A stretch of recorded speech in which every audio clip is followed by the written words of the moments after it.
Hello guys.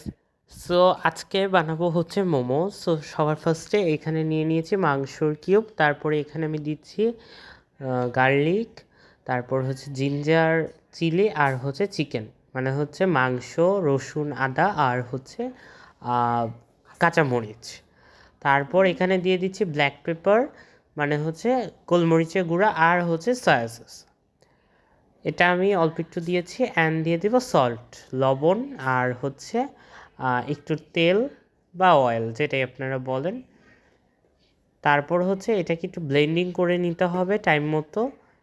O by the way, এটার কিন্তু short রেসিপিও আছে, চাইলে আপনারা দেখতে পারেন। আর মোমো সসটা কীভাবে বানায় সেটা আমি দেখিয়ে দিয়েছি। এই যে কিমা, এবার আটাটা মেখে নিচ্ছে। আটা মাখার যেই লিঙ্কটা, সেটা আমার ডেসক্রিপশন বক্সে দেওয়া থাকবে, আপনাদের আগে আমি এটা শেয়ার করেছি। এবার হচ্ছে মোমোর যেই রুটিটা, ওটা বানিয়ে ওটা গোল গোল করে কেটে ভিতরে পুর দিয়ে যেভাবে মোমোর শেপ আপনারা দিতে চান দিতে পারেন। এবার মোমোর সসটা বানানোর জন্য একটু তেলের মধ্যে আপনারা রসুন কুচি দিয়ে অথবা গার্লিক একটু ছোট ছোট করে কেটে দিয়ে, তারপর এখানে আমি দিয়ে দিচ্ছি green chilli sauce, red chilli sauce, soya sauce আর টমেটো সস। ব্যাস রেডি আমাদের মোমোর চাটনি।